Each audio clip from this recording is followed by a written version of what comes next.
great show for you tonight. Hollywood star Rob Lowe is here. Yes. Hangover star Bradley Cooper is here. And with him is co-star Ed Helms is here. Yes. Plus, Doctor Who temptress Alex Kingston is joining us. And we've got music for the brilliant new star Aloe Black. He's here as well. I know. Cool. Oh, tell you, I am so pleased that all of my guests have made it here. What, you know, the ash cloud over Europe. You know, I haven't seen that much smoke since Snoop Dogg's dressing room last week. Quite the fog. Delighted Rob Lowe is on the show tonight. Rob starred in The West Wing, where he was in control of the select few people who had access to the president. Yeah, I think nowadays any idiot can meet him. Even Barack Obama's laughing. You're the Deputy Prime Minister. Yeah, I did love The West Wing, though. Though I have to say, at the moment, my favourite show is that one where the bloke says you're fired. No, poor Cheryl Cole. Poor Cheryl Cole. You know, as a human being, I do feel very sorry for her. And yet, I must do these jokes. It's rumoured she's been sacked from the American X Factor. Apparently, the problem was the Americans couldn't understand what she was saying. Yeah. But Cheryl has issued a statement in her defence. Why, I pet like mon. I cannae dinna nae speak clear when the boat comes in. Something like that. Words like that.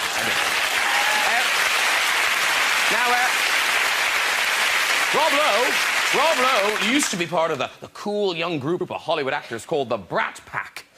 Now, the Brat Pack, full of out-of-control young men, love-chasing women. You know, men like this. Ryan Giggs! Ryan Giggs! Who knew?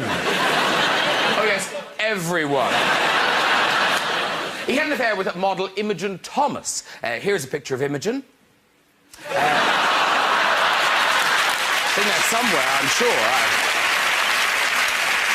And it's a big welcome back to Bradley Cooper and Ed Helms, two of the stars of The Hangover Part 2. Now, this time, they're in Bangkok. Bangkok. Yeah. Apparently, there's a place there where you can see a man dressed as a lady firing a ping-pong ball. Do you want to see a picture of that? Do you? All right. Let's get some guests on! Later, we'll have music from Aloe Black! But first, they're the best hangover duo ever, Ed Helms and Bradley Cooper! There they are! Hello, sir! Hello! Really good to see you! Things are down! There they are! She's just what the doctor ordered! Alex Kingston, ladies and gentlemen! Hello, darling. Hello, Brenda. How you doing? Play you, good man. There. And lo and behold, it's Rob Lowe!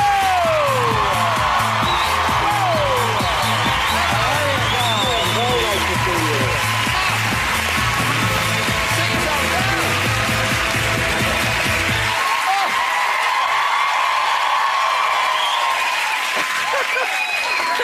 I feel like we're like a team. I know. Can I just say thank you all very much for getting here, because I know it hasn't been easy with ash clouds, etc., etc. You guys, you've been all over the place. We were in Berlin today. Yeah, we just got here. Today, yeah, we just got here. We've been on a mad dash and fighting the volcano. But you won. Yes. Yeah. Ed is a great volcano fighter. Yeah. I cannot be beaten. But clearly Mother Nature did not want us here. And also, can I just say, it must be a really nice time for an American to be in London, because there's big stars and stripes everywhere. I thought they put them up for me, and I'm so disappointed. No, because it's very exciting, because it's a good week to be here, because Barack Obama. He just left, yeah? Yeah, he just left this morning. Right. From Stansted. He flew over, I was in the car, and he flew over. It's always exciting to see the president fly over in the big chopper. How did you know that? I know nerdy things about the presidency. Well, I guess you would, because... I know very nerdy, awful, terrible, like, inside stuff. But it was definitely him. And it's the 2 helicopters, but you always know he's in the last one, so I don't know what good the decoy is. State secret, president's in the last helicopter. Should you be saying this? I mean, should you be telling the public this? Literally in 2 seconds. People will just swing in and be gone. Listen, we've got some historic pictures from the president's visit. It started off in Ireland. I know. And he went to... this seems so unlikely that it's his ancestral village of Moneygall. But there they are in Moneygall, tasting the Guinness. I love that man behind Obama just going, Jesus, Mary, there's black people! Look!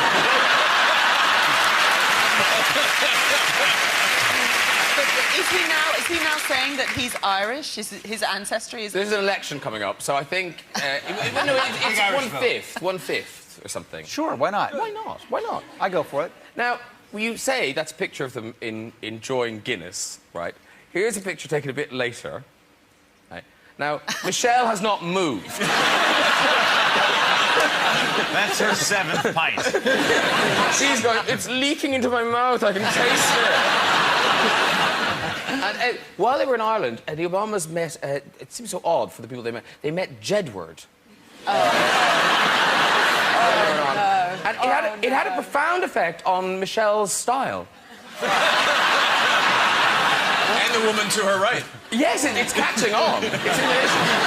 But now, Bradley, you've met Barack Obama, haven't you? I have, yeah, I did. I campaigned for him in Missouri, and we were ushered into this high school football stadium, and all of a sudden he came in, and his wife and the 2 children, and you know, I was shaking. I could not speak. I really, and my cheeks were like shaking, and I was like this. Yeah, we were smiling so much, and I could not, nothing could come out. And then he just came in, we were all taking photographs, and the only thing I could do was hit them both a little bit too hard in the back. And I literally said, "Let's get her done, guys.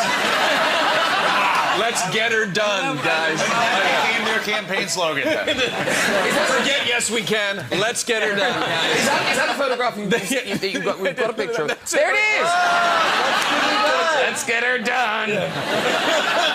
It looks like you're on a camping holiday. It's really cute.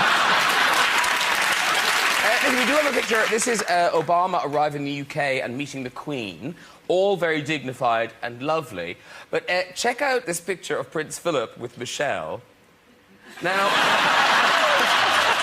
I really hope that's the wind has caught her dress. That just looks so... That's so wrong. Now, Rob, have you met the Queen? Because you were in the West End for a long time in A Few Good Men. I was. Well, I did it after the West Wing. Aaron Sorkin and I came here and did A Few Good Men at the Royal Haymarket. And I did not meet the Queen. I kept looking at the royal box every night, hoping that this would be the night. But it was empty most nights, other than the one night when there was a couple banging in it. I had that as well. Did you have it? Yes.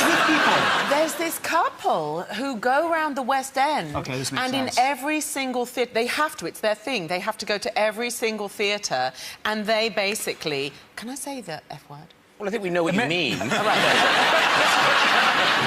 They do the F word. They do the F word in the box. I mean, it's amazing. And you are distracted on stage because you hear it. The royal box is right in the wings, right in the eye line, and I'm doing, you can't handle the holy shit! Wait, is this not okay that I do this? Should I stop?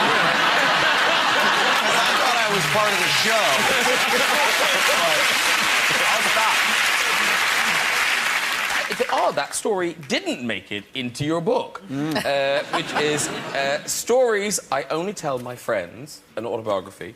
And why didn't that story make it in? Because that's a good... I would tell my friends that story. No, it is a good story, because the book pretty much... It begins when I'm a child and sort of ends as I leave the West Wing. I didn't want it to be my entire life, because I'm going to have more to do, hopefully. And when you say stories I only tell my friends, have your friends reacted to the book? Have you offended anyone? Has anyone sort of...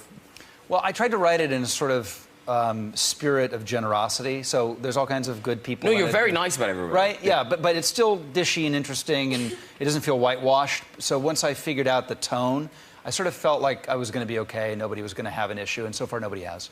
Well, didn't Sarah Jessica Parker have an issue? Well, other than her, but you know, she's a bitch. Wait, what did she say? What happened? Bradley's going, yeah, what did you say? It's just us. She was pissed because I got her eye color wrong.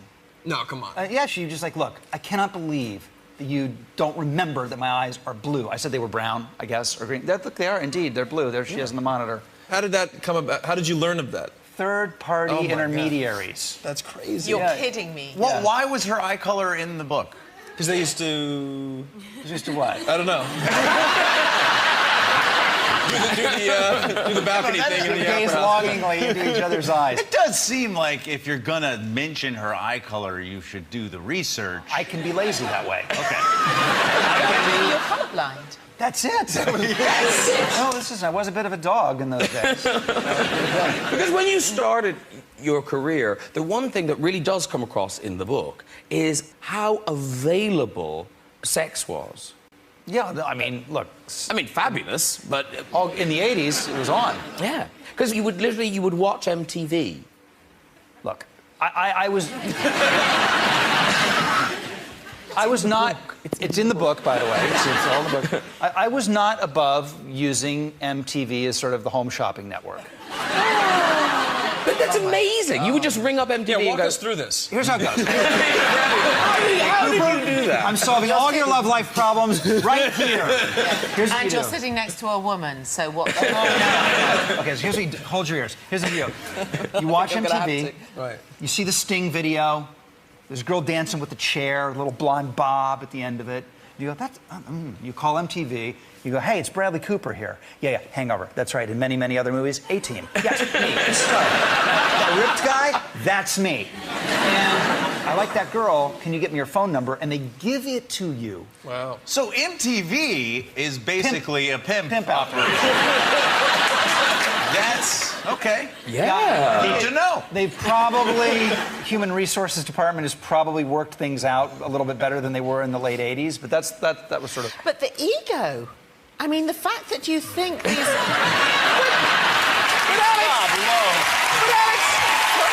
all said yes, Alex! The fact that you think they're all going to say yes. They did all say yes!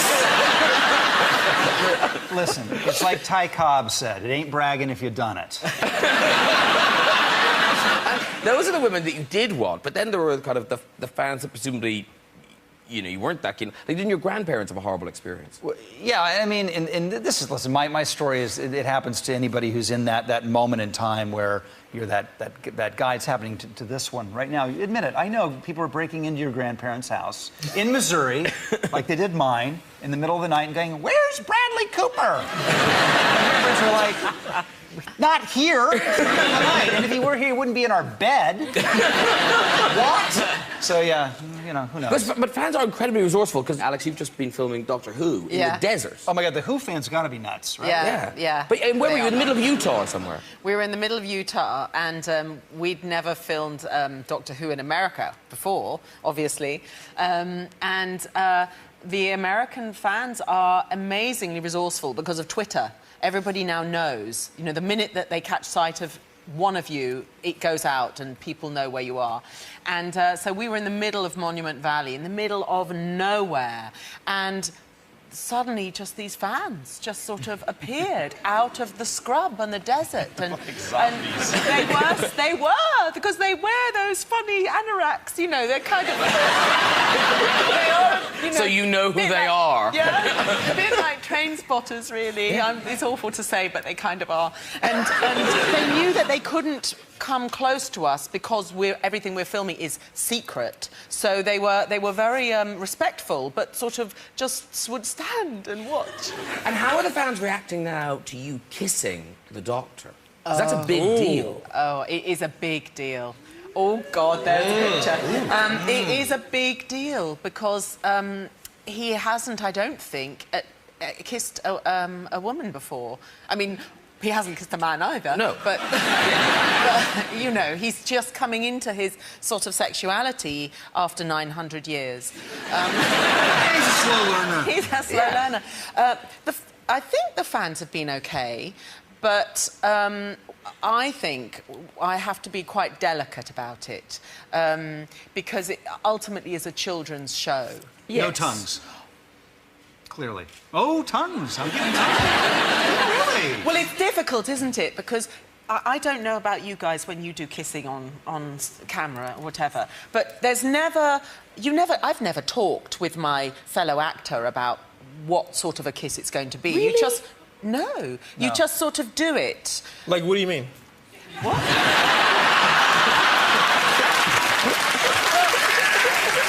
I'm lost. What do you mean?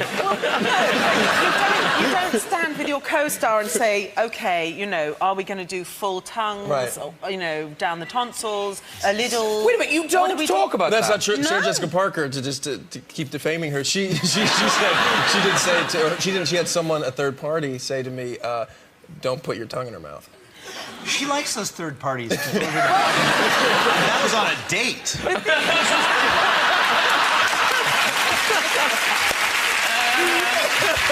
the thing is, like, you have to kind of consider the role that you're playing and what sort of a kiss it is. I mean, you know, if it's Jane Austen, you're not going to do sort of big tongue jobs, are you? It's going to be very demure. But interestingly, and I'm not going to say mention the actor's name because this is a little bit Sarah Jessica Parker, what I'm about to say. But I did do a job once. I thought you've become an actor. It was 10 minutes. This is a bit Sarah Jessica Parker. Bear with me. I did a play, and at the end of the play there was a kiss, and we'd been doing this for a long, long time. It was a long run. And this actor, every time we had this chaste kiss, he would stick his tongue down my throat.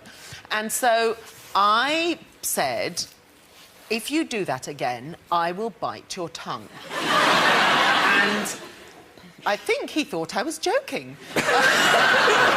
So the next performance, he did it again, and I bit his tongue and sort of clung for a while and didn't think anything of it. And then the next day, when we were backstage and I bumped into him and he was just having soup and I couldn't understand why he wasn't eating anything more substantial. And so I said, oh, you're only having soup? And he was like, well, I've got 4 stitches in my tongue. I'd actually bitten it through his tongue. You savage bitch! I know. That's right. But I warned him. Matt Smith will be so kind of like, I got away with it. Is it weird that that's kind of hot?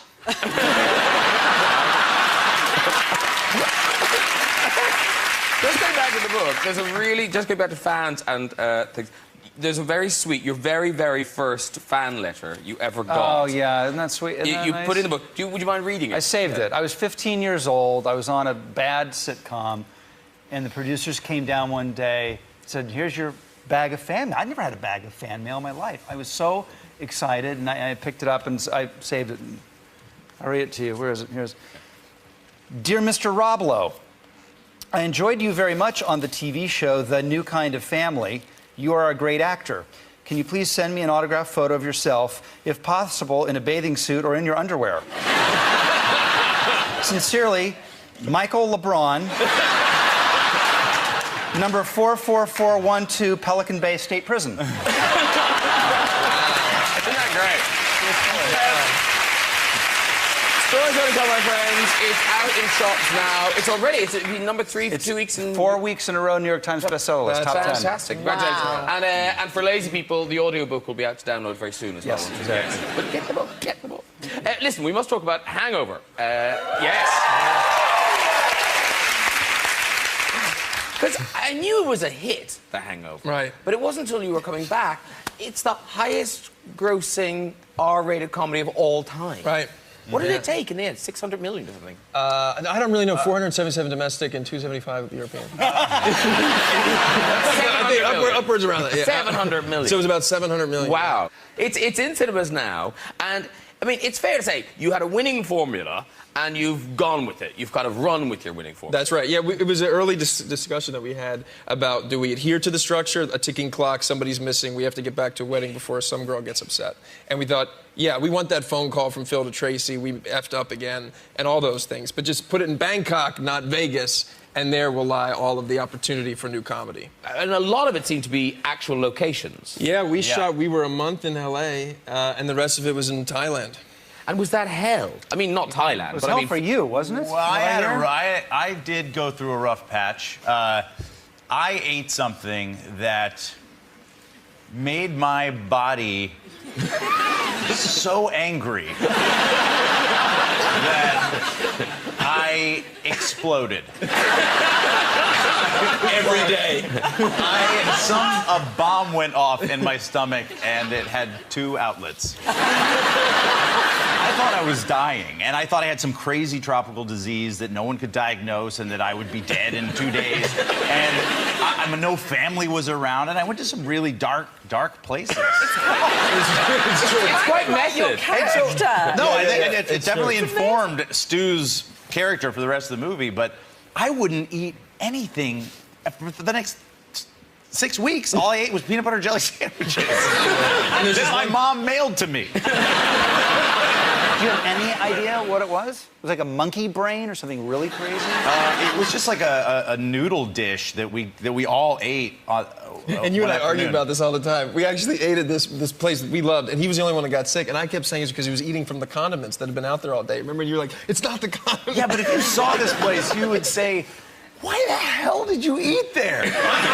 But this little thing of condiments, it's been out there all day, and he was just putting his spoon in there. I was like, Ed, don't do it. I thought... He's like, no, man, it's great. I'm like, Ed. Come on, in Rome. The locals eat this stuff. It's delicious. I literally thought that if I just, like, didn't care and I was just confident and, like, barreled through, that somehow I thought that fear is what would make me sick. But if I just was confident, then no way I'm getting sick. Bacteria doesn't care how confident you are. Care what your attitude is. But it's not just it's like with Vomito film. One of the big differences is it's got big kind of set pieces, kind of bigger car chases and stunts and stuff than the first one. And because they must have just given you permission to do whatever you wanted in Bangkok. Todd has carte blanche, that's for sure. The director, Todd Phillips, really, they just let him run with it. And yeah, he came up with I mean, it works on so many different levels. The first one, it's a hard-boiled detective movie. It's almost like a film noir. And this one now adds an espionage element to it. So you have, like, Paul Giamatti plays a great bad guy, and you have helicopters and car chases, and, you know, it just did the scope. And a monkey, and a phenomenal monkey. If I may say, the part I'm most proud of is acting not sick for a lot of it. I should get an Oscar for just looking normal. And we've got to talk about that monkey, because that monkey is hilarious. Even when it just does the walking, it made me laugh out loud. Because what's her name? Crystal. Crystal. Yeah, Crystal. Oh. Yeah. There was only one monkey. There weren't That's like it. different monkeys. It was one monkey. Well, they had another monkey in case something happened to Crystal, but looked nothing like Crystal. And that monkey had like a checkered past. It had bitten somebody. It was way sketchier. Yeah, that monkey trainer was missing half of his finger. So, you know. Wow. Yeah. But this is a proper showbiz monkey. You'd worked with Crystal before. I did Failure to Launch with her. With Sarah Jessica Parker. And Sarah Jessica Parker, yeah. Who's great, by the way. She hates that monkey. She hates it. And is it like a fully trained monkey? Well, trained. Her trainer was this guy, Tom, who was hilarious. I couldn't tell if she was really that well trained, because literally it would be like if Crystal was sitting here and the scene called for her to be on the table, Tom would just get right here and go, jump up on the table. Jump up on the table. Jump up on the table. Jump up on the table. Jump up on the table. And eventually, the monkey would just sort of infer through his energy that that's probably what he wanted her to do, and she would just jump on the table. There was no indication that she was trained. She just had some facility with the English language. It was bizarre. But so cute. So cute. Oh. And she's gone to the premieres. She did go to the premiere. We've got a picture of her at the premiere.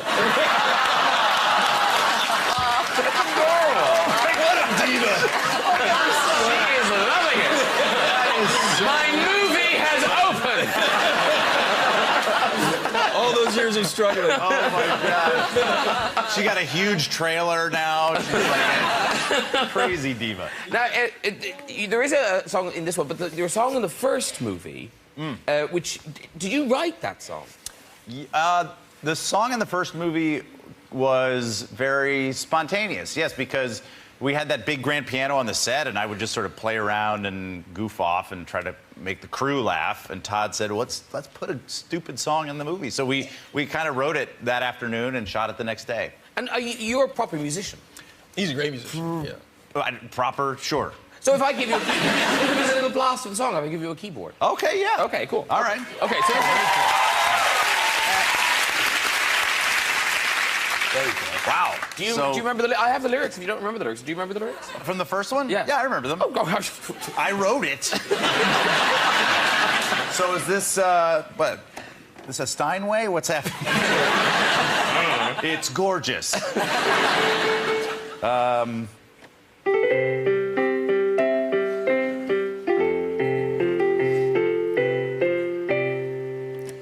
What do tigers dream of when they take a little tiger snooze? Do they dream of mauling zebras or Halle Berry in her Catwoman suit? Don't you worry, pretty striped head, we're gonna get you back to Tyson and your cozy tiger bed. Then we're gonna find our best friend Doug, and then we're gonna give him a best friend hug. Doug, Doug, whoa, Dougie, Doug, Doug, Doug, Doug, Doug.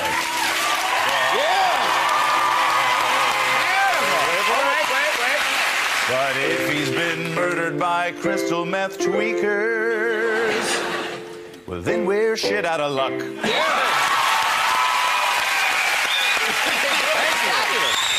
you very much. That was awesome, bro.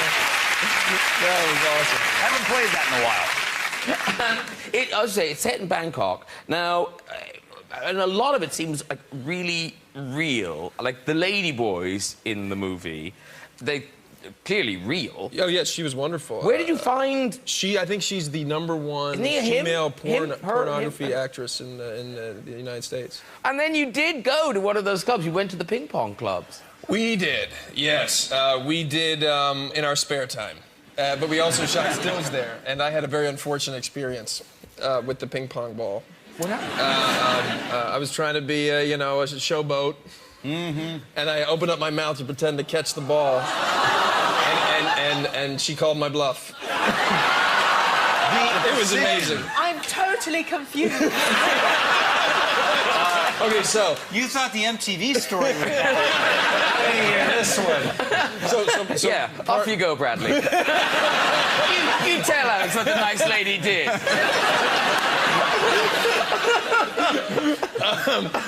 So you can pay to watch women eject various objects out of their vaginal cavity. Is that proper?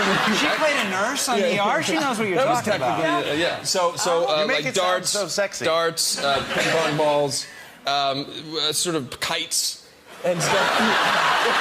Ribbons to kites. Kites? Yeah, like ribbons on the end of kites. No, there would be, if the kites had flown out of there, we'd have... That would have been in the movie. So, and the precision with which she could do it is incredible. This one very talented young woman. And so we were all sitting there, and the monkey, Chow, myself, and Stu, and I was like, and he goes, this would be a good one, Todd, get this one. Wouldn't And it be funny if... And she was just like, boom!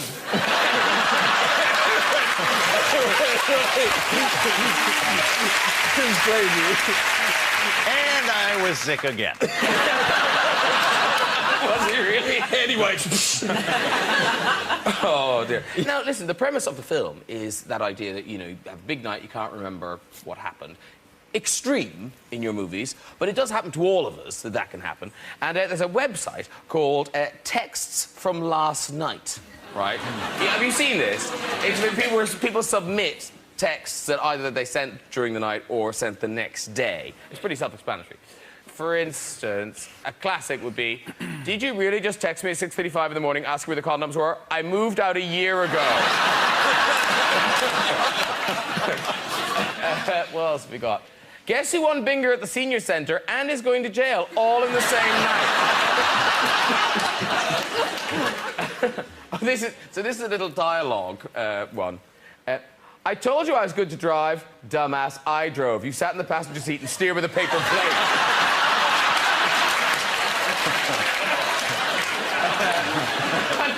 She wrote sorry in her vomit and left. Classy.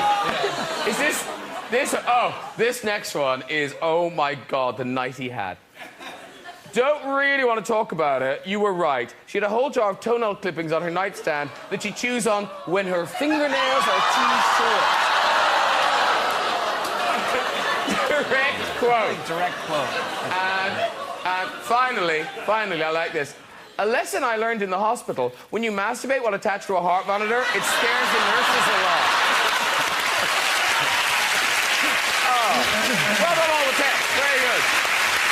Listen, I'm about to talk to Alex, because Alex, you are in a play, or going to be in a play very shortly, at the Donmar Warehouse. Yeah. Très posh indeed. Very posh. They only put on good things. I know. What's the name of your play? It's called Louisa Miller. And it's a Schiller play. It hasn't been seen certainly not in London before. And it's going to be very good. I'm really excited about it. But it sounds sort of emotionally this huge kind of epic thing. It all seems very heightened. It's heightened. I mean, Schiller is Germany's answer to Shakespeare, really. And it's interesting because some of the plays he's written before, Don Carlos, is his version of Hamlet. And Louisa Miller, funnily enough, is sort of a little similar to Romeo and Juliet, except that you don't get to see them falling in love. The play starts with them already sort of on their tragic kind of downward slope. And who are you? Well, I play the prince's mistress, and I have a fabulous frock and lots of bling. I'm so happy. Do you have a kissing scene? We should warn the actor, that's all. Actually, I don't, but if he decides to kiss me, I think I would actually go for it this time. I mean, not by his... He's a hottie. He's a hottie, and I want him. Okay, good. So... As an audience member, that will give it a certain frisson. But I have a feeling he won't try, because he doesn't want me. Oh. No, How do you know? Well, it's Schiller. Oh, I see, the character. I thought it was the subtext. No, it's the play. Oh, I get it. This preview's on the 8th of June, premieres on the 14th of June, so it's very soon. Yes, it's soon. Have you guys been to the Donmar? No. It is the Donmar, like, the audience is right there. They're on top of you. And that couple that shag in every theatre... What are they going to do at the Donmar? They cannot do it at the Donmar. Wait, where's my camera? Is this it? Yeah. I'm throwing out a challenge. To that couple that likes to shag in every theatre in the UK, we want to see you at the Donmar. Pull that one off if you can. Why aren't they in jail? Isn't that... Have they not been caught? They're like bandits. Album is Good Things, and it's out now. Yes. You must be having the time of your life. It's great. I am. I get to go everywhere. I was just in Cannes a few days ago, actually. Wow. Singing for Leonardo DiCaprio and Robert De Niro and Sean Penn. I smell you. Private.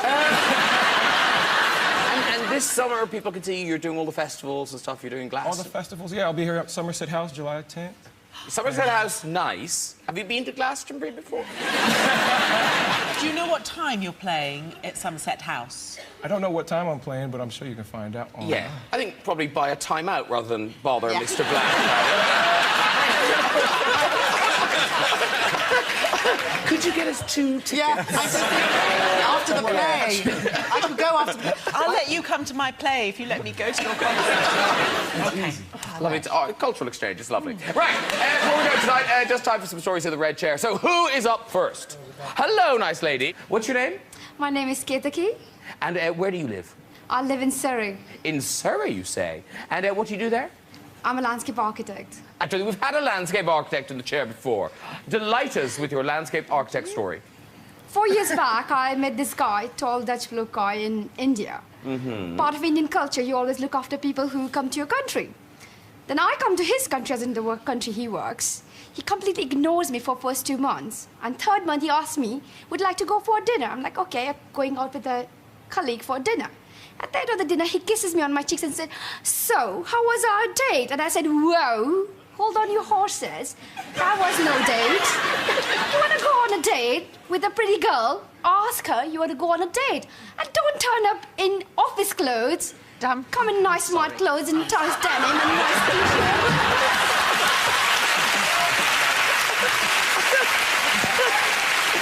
I was on the edge of my seat. Oh, the sisters turned. Sorry, just too long. Yeah. Can we have a quick one more? Hello, hi. What's your name? Sam. Sam. How are you, Sam? Fine. Good. And where do you live, Sam? Sorry again. Oh, really? Yeah, should we Do you know the other lady? No, go now. Are you a landscape architect? No. No. I'm a mum. You're a mom. Oh, lovely. How many kids do you have? 2. 2. Right, lovely. OK, off you go. I was about 8 or 9 years old. I was quite bored one day, so I thought I'd take my gerbils, flipsy and flopsy, for a ride on my bike. I've put them in a carrier bag. I've hung the carrier bag over the handlebars of the bike. I'm riding along. Suddenly, it didn't feel quite right. I've looked down. The carrier bag is in the spokes.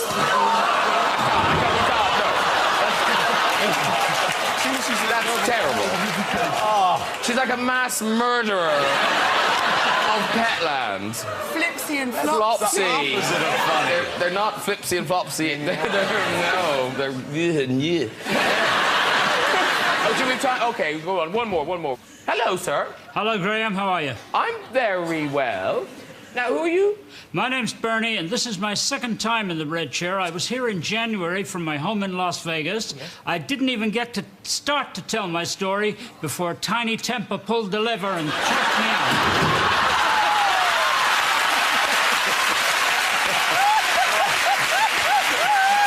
That's evil. That's evil. But you know he'll be back. He'll be back. I think it wasn't good enough for Tiny Tempa. It's not good enough for us. Listen, if you'd like to join us on the show and have a go in the red chair, you can contact us via our website at this address. Ladies and gentlemen, please thank my guests tonight. Hello, Black! Ed Helms! Bradley Cooper! Alex Kingston! And Mr. Rob Lowe! Join me next week with actor James McAvoy, comedian Jack T, and the legend that is Eliza Minnelli. I'll see you then. Good night, everyone. Bye-bye!